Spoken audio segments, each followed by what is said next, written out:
Então, o primeiro exemplo é o seguinte, fala sobre estados estacionários de um átomo de hélio, parênteses.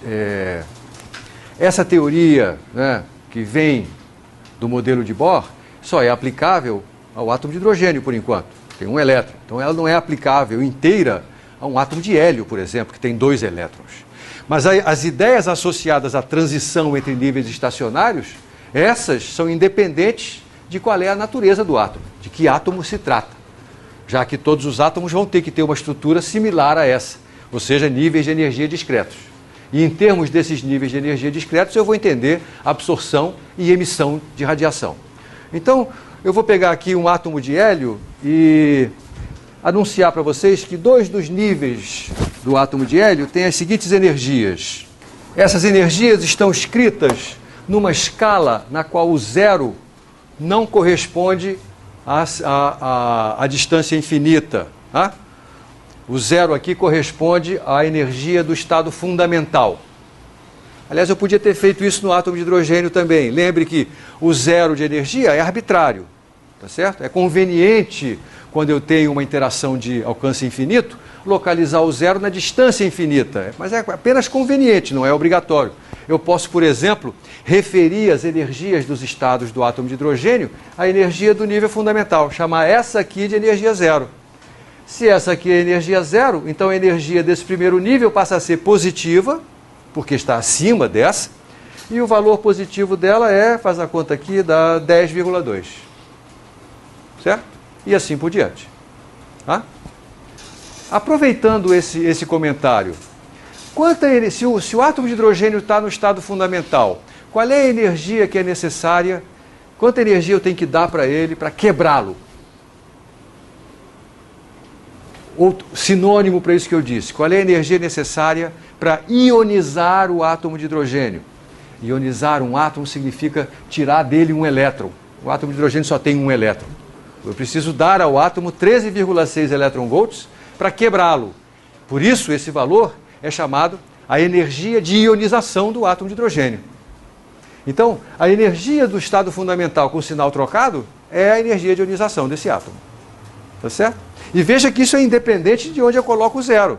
Porque se eu colocar o 0 da escala de energias aqui, então, aqui onde era o 0 na escala antiga, passa a ser 13,6 positivo. Tá bom?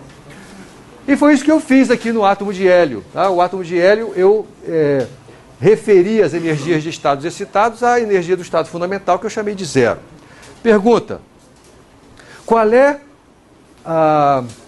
o comprimento de onda associado à transição do nível 3P para o 2S? Eu vou repetir a pergunta. Qual é o comprimento de onda da radiação associada à transição do nível 3P para o nível 2S? Veja, olha como eu formulei a pergunta. A radiação associada à transição, certo? Na verdade, essa pergunta se desdobra em duas. Quando eu falo da transição do nível 3P para o nível 2S, eu estou falando de uma transição de absorção de fóton ou de emissão de fóton. Eu estou indo de um nível de energia mais alto para um nível de energia mais baixo. Estou falando de emissão de fóton, beleza? Qual é o comprimento de onda associado a essa emissão de fóton? Aqui, ó. A energia do fóton é a diferença dessas duas energias. E a energia do fóton é Hc sobre lambda. O esquema de solução está no quadro, não é? Eu vou passar a lambda para cá e a diferença de energias para lá. Que unidade será conveniente utilizar nesse problema? Elétron-volts, com certeza, a energia está sendo dada em elétron-volts, né? E eu sei o valor desse produto em unidades que envolvem elétron-volts. Dividido pela diferença de energias, isso aqui vai dar 2,5, não é isso? Confirmando que se trata de fato de um fóton de luz visível, porque os fótons de luz visível têm comprimentos de onda, grosso modo, entre 400 e 700 nanômetros, ou entre 4.000 e 7.000 angstroms, certo? Eu quero descobrir todos os comprimentos de onda que podem ser emitidos, todos os comprimentos de onda que podem ser absorvidos por esse átomo abstrato, supondo que ele só tem esses 3 níveis. Uma maneira interessante de ajudar o seu raciocínio é você desenhar os degraus da escadinha. Acho que facilita a sua visualização.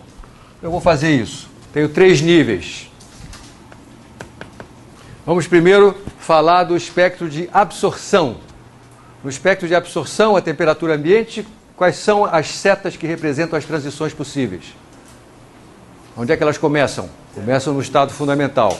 Essas são as setinhas que representam as transições associadas à absorção de fótons. Vamos calcular o comprimento de onda associado a cada uma dessas transições. A transição de 1 para 2. O comprimento de onda vai ser Hc dividido pela diferença de energia.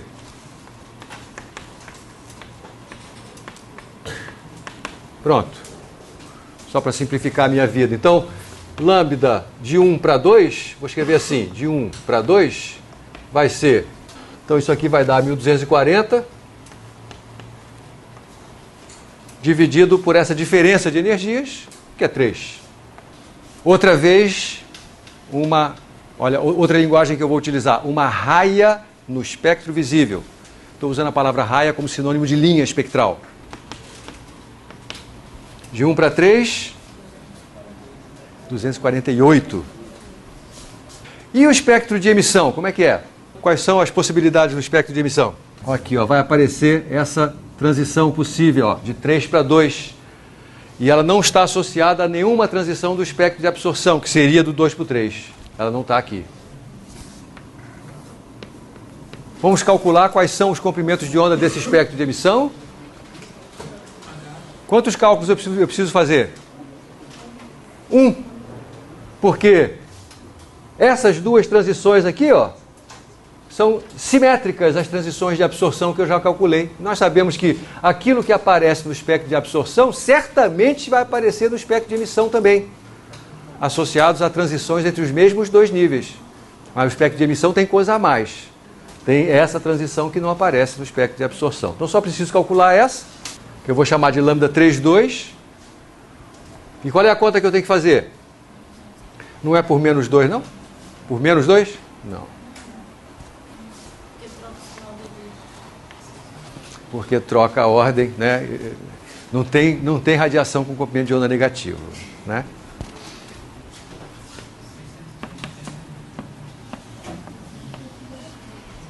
E essa aqui é uma raia visível ou não é? Qual é a cor dela? Vermelho.